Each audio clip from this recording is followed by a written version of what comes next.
Хувьд энэ асуудлыг яаж шийдвэл зөв гэж харж болоод байгаа вэ?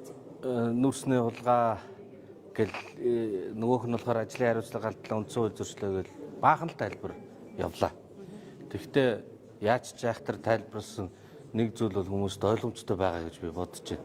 Тэр нь бол намын доторх улс төрийн тэмцэлд төрийн хэрэгслийг ашиглаж байна. Улсын их хурал дээр ирж намын маргаан, хоёр даргын маргаан тэдний дэмжигчдийн хүрээлэн хооронд болж байгаа асуудлыг хаглах гэж оролдож байгаа нь өөрөө маш буруу үзэгдэл. Тэгээ энэс болоод нэг л их намын эрүүл ярьсан, журмын нөхд ярьсан, гомдсон ийм юмнаас болоод гişүүд ингээд нэг сонирн байдалд орсон ажиллаа хийж чаддгүй. Тийм байдалтай болчиход байна. Тэгээ энэ юутай холбоотой гэхээр би шууд хэлэхэд намын чадамжтай холбоотой. Улс төрийн нам болохгүй байна. Намын санхүүжилт болохгүй байна. Төрийн өмчийн компаниудтай хэтэрхий их орооцолдож байна. Төрийн өмч гэдэг чинь уул уурхай дээр хамгийн том байна. Хамгийн том нь Эрдэнэс 5 толгой байна. Тэрнтэй холбоотой янз бүрийн том гэрээнүүд хийгдэж байна. Тэрийг хэн хийж гэнэ гэвэл намын дарга нар хийж байна. Тэгэхээр намаас төрийн өмчийн компанийг холдуулахгүйгээр бид нар өнөөдрийн дэмжлэг тавихгүй.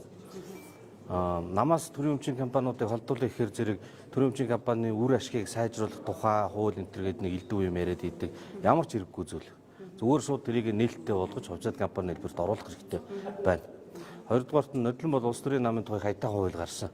Тэр хууль нь одоо нэмэлт өөрчлөлт орно гэж эргэж буцаад үйлчилж өгдөгөө удаал тэгснэ нөгөө дансан дээр их асуудал тавьж байгаа шүү дээ. Одоо дахиад олон данстай болох нэмэлт өөрчлөлтийг буцаагаад олон болох юм өргөн барьсан байна лээ. Олон данстай болох тусам олон янзын мөнгө орж гарна. Дахиад нөгөө нүүрсэн дахиад ярина. Тийм болохоор намын санхүүжилт дийлд байх ёстой. Нам улс төрчид төрийн өмчийн компаниудаас хол байлгах хэрэгцээ өөрчлөлтийг хийхгүй энэ хэрүүл хизээж дуусахгүй.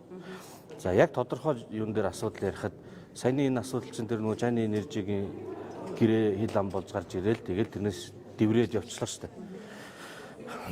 Тэгэхээр энэ яг нөгөөх нь харуулж байгаа байхгүй юу? Уг нь бол нүүрс чинь одоо Монголын хамгийн гоё өгөгдөл байдаг, ерөөл байдаг. Тэрийг хараал болгочоод яваад байна. Чайны энержигийн хувьд бол 12 сард 24 оны 12 сард хилцсэн энэ дээр эрсдэлтэй байна. Үнийн томьёогоор бодох юм бол их алдагдал зөрөө гарах юм байна гэж зөндөө ярьсан. Би бол 4 зарчмын зөрүүтэй санал гаргаад нэгийг л оруулж чадсан. Нэг төвсөн гишүүн яриад байсан миний сандах их хурцаар.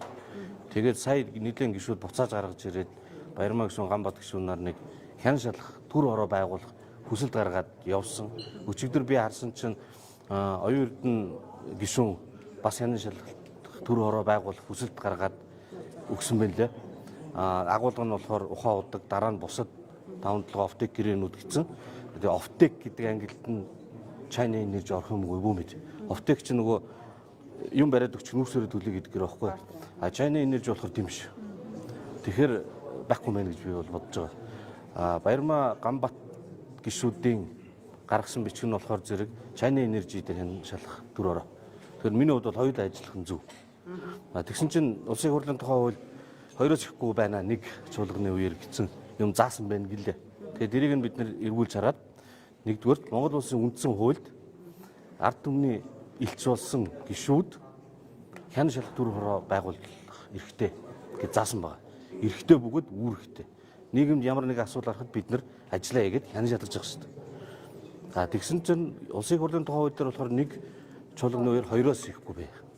Тэгэхээр энэ бол үндсэн эрх үүргийг процедурын одоо зохицуулалтаар хязгаарлаж байгаа нь өөрөө логикийн зөрчилтөө яагаад гэж хугацаа амжихгүй байгаа юм уу? Уулзалтын өрөө байхгүй юм уу? Кофе цай байхгүй юм уу? Шал утахгүй байгаа. Тийм болохоор энэ нэгдүгээр үндсэн хуулийн цэцэн асуудал юм байна. Бид нар ингээд цэцэд хандах гад бичгээ бэлдсэн байна. Хоёрдугаарт нь бас гишүүдтэй нийлж ярьж байгаад нэмэлт өөрчлөлт оруулж тэр заалтыг устгуулах ийм ажлыг бол хийнэ. Би нэг юм тодорхойлсон. Ухаан удаг гэдэг чинь одоо миний мэдж байгаагаар олон улсын зах зээл дээр нээлттэй хийж байгаа компани хувийн хвшил байдаг, төрд байдаг. Нэг юм одоо нэг толгой тийм хамтлагын бүлэг байна. Бидний тэр хулгайлан үеэр явцсан байж байгаадгүй баахан оптик гэдэг байгаа чинь бол төрд байгаа баахан олборлоод байгаа юм. Аль нь төрүүлж логикийн үе шалгах хэрэгтэй. Энэ улс төрсөн биш одоо эдийн засагтсан асуудал хийж тооцвол. Аль нь Гэхдээ би бол энэ сая зүгээр энэ огцрох хэмээрэд нэг 2 хэсэг багчлаа шүү дээ тий. Тэрэн дээр гар үсэг зураагүй учраас ягаад гэвэл бид тэрийг намын хэрүүл гэж үзэж байгаа байхгүй миний хэрүүл биш. Би бол гишүүнийх ажил хийж байгаа. Тэрэн дээр зураагүй учраас дагаж явж байгаа цаасан дээр зурхгүй гэж жоохон удаж байгаад тэгээ барихаас өмнө China Energy гэрээ дээр хян шалт оруулах гэдэг тэр нь зурсан. Нөгөө бичгийг нь бол хараагүй, сонсоогүй. Дараа талын хувьд миний хувьд бол тэр China Energy гэхэд харах хэрэгтэй гэж бодож байна. Гэхдээ ухаан удгийг харахгүй байх шалтгаан байхгүй. Бас янмаар байна. Тэн дээр төрүүчийн засгийн үед нэг алтан гэрэл сайд мэдээлэл хийжсэн шүү дээ. Тэрүүгээр бол авсан материалаар дүгнэхэд анх ухаан удгийг хамтарч ажиллах талаар судлаад хилцээр хийгээд улсын их хурлд танилцуул гэдэг үүргийг засгийн газарт өгөөд засгийн газар нь судлаад хилцээр хийгээд танилцахгүйгээр гэрээ байгуулсан. Тийм байлээ. Тэгэхээр зэрэг ихнийх нэг тийм буруу хазгаа явуулсан. Тэгээд тэрнээс ч хойш хэдэн өчнөө олон жилийн өчнөө олон 100 сая доллараас цаашаа болцсон. Яаж идэх юм байгаа мэдэхгүй байна. Зүгээр хянан шалгахууд бол хэвийн үзэгдэл аль алийг хийх хэрэгтэй. Одоо тэгээд төсөв болон хилцэж явах хэрэгтэй. Өөрснөө нэг хэд байхаа 90 сая гаргаж чадах юм уу чадахгүй мó гэдэг юм а бид нар ярьж явах болно ёстой тий. Гишүүдийн анхаарал ингээд улс төрлөөс харилцаа олон нийтийн ч гэсэн юм байна. Тэгэхээр энэ зарчмын үед алигаа төрүүлж ирэх ашигла эрэмблэх юм одоо хэдүүл ярих. Одоо энэ намын хэрүүлийг бид нар улсын их хурл дээр авчирч хийгээд цаг алдаад явах болмоор байна. Төрийн байгуулалтын байнгын ороогоор төрчин 7 хоногт хуралдаад одоо ингээд шийдчих юм байна гэсэн чинь сүүлдээ бүр утгагүй нэг тийм илгээ юм болоод дууссан. Бүлгийн хурлын том намын бүлгийн хурл өчигдөр болсон өнөөдөр бас болж байна.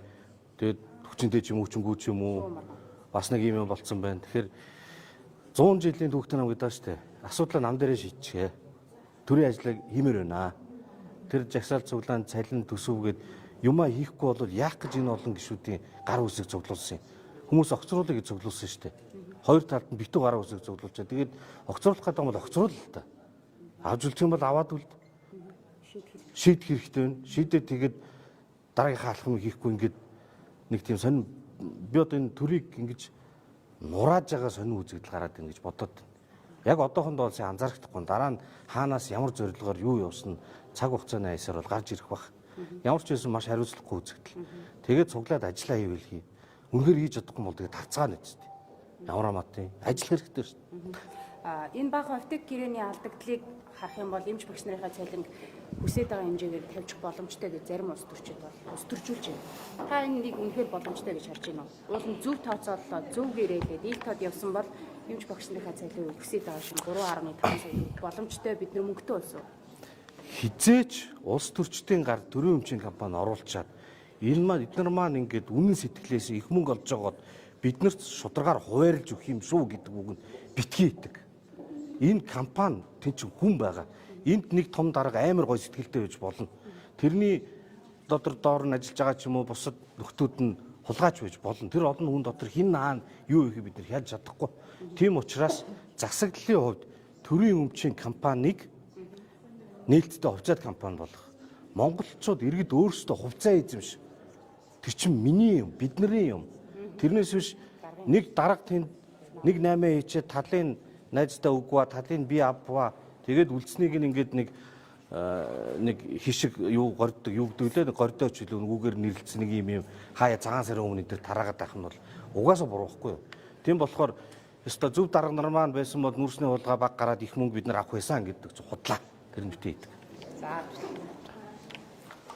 байдлаа.